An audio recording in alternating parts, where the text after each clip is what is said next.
So I am late to the party, but with season 2 of House of the Dragon literally right around the corner, I decided, well, why not talk about that trailer we got a couple weeks ago. This will be a quick video. I'll just be going over some thoughts and opinions I have, as well as analyzing some points made in the trailer that I think may hint at what we can expect next season when it comes to the characters we love to hate, and hate to love. If you guys enjoy what I have to say, feel free to drop a like and subscribe for more. Without further ado, let's get into the video. Even with prior knowledge of events through the books, it is very clear that this next season is going to be intense as the Dance of the Dragons fully begins to kick off, and we are plunged headfirst into the division of House Targaryen. Speaking of division, this seems to be the main theme of the final trailer that we were given. Obviously, because this is the Dance of the Dragons, we are at war over who really deserves to sit the Iron Throne. Is it Aegon for the Greens or Rhaenyra for the Blacks? But more than this brother-sister rivalry, it really seems that we're diving into the conflict within both teams. It's hammered pretty hard on this trailer that just because people are on the same side doesn't mean that they're on the same page. This is made fairly clear throughout the trailer with Rhaenyra and Daemon, Aegon, Aemond, and even Alicent. But we'll get into that in a bit. First off, let's talk about some of the things we saw in this trailer. We open up with Daemon walking through the throne room of the Red Keep towards the Iron Throne. Later on in the trailer, Daemon does tell Rhaenys that they're going to go to King's Landing, but I highly doubt that this is the case. Aside from the struggle that Daemon seems to be having with his wife Rhaenyra, that I'll get to in a moment, it is highly unlikely that with the Blacks and Greens at each other's throats, that Daemon is just allowed to go on a morning stroll in the capital city. With how the scene is shot and how oddly vacant the throne room is, I am led to believe that this is actually a dream held by the rogue prince. Or king, technically. This doesn't seem too far-fetched considering the restrictions the Blacks have in their access to King's Landing, as well as the fact that dreams are very important in A Song of Ice and Fire. A lot of characters have dreams, and dreams are very special when it comes to the Targaryen family. As the show revealed, it was Aegon's dream that led them to conquer Westeros, but before that, it was Daenys the Dreamer, who foresaw the doom of Valyria, which led to the Targaryens coming to Westeros in the first place. And these dreams didn't end here. Viserys dreamed of a son sitting atop the Iron Throne wearing Aegon's crown. Helaena, his second daughter, is also a dragon dreamer and absentmindedly makes predictions about her family throughout the latter half of the first season. I find Daemon having a dream kind of funny considering what happened last season when Rhaenyra told him about the prophecy. Dreams didn't make us kings. Dragons did. But now, here he is, the dragon having a dream, potentially about being king, and it does make you wonder what kind of dream this is. Is it relatively meaningless, a harmless dream that you just happen to have at night, or is it a prophetic one? Prophetic dreams are very common in A Song of Ice and Fire and the Dragon House. It would be very interesting if Daemon falls into the common theme of a Targaryen misinterpreting their dreams.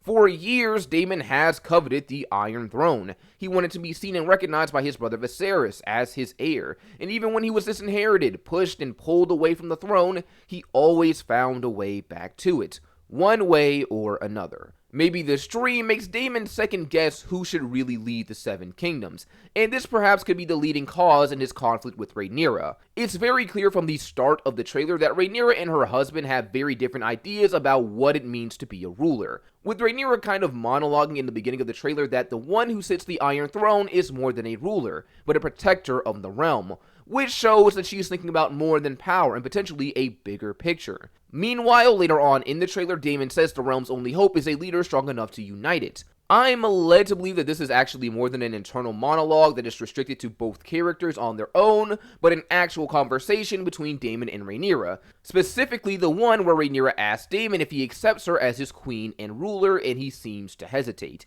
It very much seems that Daemon and Rhaenyra are not on the same wavelength, or wingspan, because, dragons. It doesn't really matter. But I believe this conversation, or at least this disconnect, is what leads Daemon to tell Rhaenys that they're going to King's Landing. The way the scene is framed makes me believe this is a bit of a power struggle between husband and wife. Rhaenyra wants to be cautious while Daemon wants action and violence. So this most likely isn't an order from Rhaenyra, but Daemon just trying to enforce his will and authority, only to realize that once again, despite technically being a king through his marriage, he still comes in second, as I believe Rhaenys is going to refuse him here. This may cause Daemon to leave for King's Landing on his own, which I believe is the reason we see Mysaria say that there is more than one way to fight a war towards the end of the trailer. My theory is that with Daemon's predisposition to aggression, he is sick of Team Black being passive and wants to take actual action, so he decides to go around Rhaenyra. This, I believe, will lead to blood and cheese, as shown in the trailer. I'm not going to get too deep into what that is for my show-only viewers, but let's just say it's intense, and I could definitely see this affecting Team Black. And Team Green. Aegon specifically, seeing as he seems really ready to go in this trailer, I think one of my favorite shots here is actually seeing Aegon in full armor riding his dragon Sunfire, something that we should have gotten in episode 9 of season 1. While I don't cling to Fire and Blood like gospel as some fans do, the showrunners do make some interesting changes, to say the least. In Fire and Blood, instead of Rhaenys bursting out of the dragon pit and killing a bunch of common folk, we actually got to see Aegon riding on Sunfire in honor of his coronation. It was a little victory lap around the city, and we didn't get to see that. But now we do, though I imagine that this is less of a victory lap and more of a war charge. Seeing as Aegon is in full armor and seems kinda serious, I highly doubt he's just enjoying the breeze with his best buddy. This, I believe, is backed up by the way Aegon is seen acting throughout the trailer as well, where he says he doesn't care about dignity but wants revenge. It seems like he's saying this to Aemond in the trailer, but I would venture to say that perhaps he's talking to Alicent or Otto. Mainly Alicent in my mind. Throughout season 1, Alicent, regardless of how you feel about her, has had moments where she is trying to keep the peace and do what she believes is the right thing. The show definitely made her more sympathetic than her book counterpart. Throughout the trailer, Alicent does seem to be trying to get her sons to be a bit more calm about the situation and not be so eager to fight, but this doesn't seem to be working out for her. And this is most likely taking a toll on her, as in many of the trailers, Alicent is just seen wandering around and seems kind of exhausted too. Perhaps the weight of what she did is finally beginning to hit her. While I will defend Alicent and feel no shame in doing so, and do not believe that she is outright evil like a lot of people, it is clear that she has messed up. For so long, she's fanned these flames in her kids, and now she's about to see the realm burn because of it. I could see her trying to calm Aegon down, and this is why he ends up lashing out about revenge in the trailer. I also believe that Alicent trying to be peaceful is why Aemond begins to look down on his mother as well during the trailer. In the trailer, we do see him talking to Criston Cole, and this is where Aemond calls his mom by her first name. He calls her a fool for loving their enemy, most likely talking about Rhaenyra. And it definitely seems that because of this affection, Aemond has lost respect for the queen. Which sucks, because it really seemed like in season 1, Aemond really respected and loved his mom, considering she was the only person who really stood up for him when he lost his eye, even if what she was asking was a bit much. Seeing Aemond talk down about his mom, I can't help but note the similarities to what seems to be happening with Daemon here. I mean, the comparisons between the two of them were pretty obvious in season 1. I mean, Aemond's name is literally just Daemon with the D at the end of it. They're both second sons, they're both fierce warriors, fierce dragon riders, they both covet the Iron Throne and don't seem to be beyond using underhanded tactics. They both have this confidence and arrogance about them. As I've also talked about on this channel, it's really just a mask hiding deeper insecurities. These are two guys who feel that they are more suited for power, but are constantly undermined and overlooked by their family members, and this is what puts them at odds. Aemond with Aegon and Alicent, Daemon with Rhaenyra. It is very clear that the opposing sides aren't the only obstacles for the teams, which is made fairly clear as the trailer talks about the enemy within and the enemy without. But moving on. Another interesting scene that we got to see in this trailer was Aemond's head in someone's lap.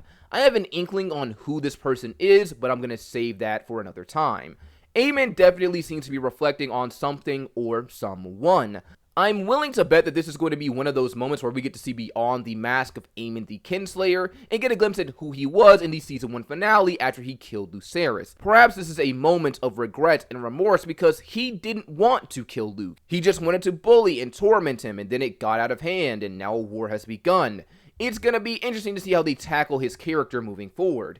Another thing I wanted to point out here is Aegon again, or more importantly how Aegon is using his father's dagger.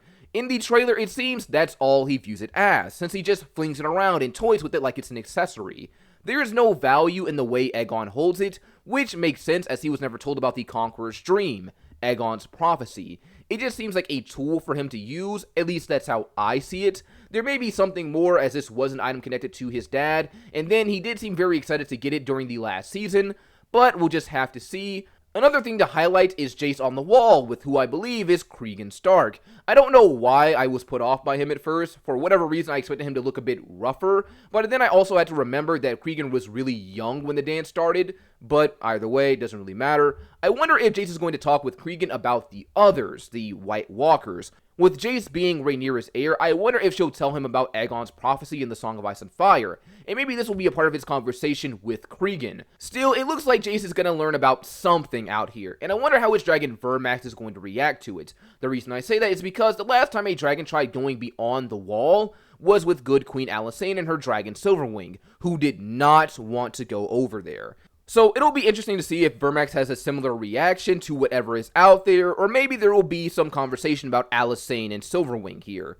We also get to see some dragon eggs in this trailer as well. These could be normal eggs, or they could be Easter eggs. Perhaps these could be the eggs Daenerys got in GOT.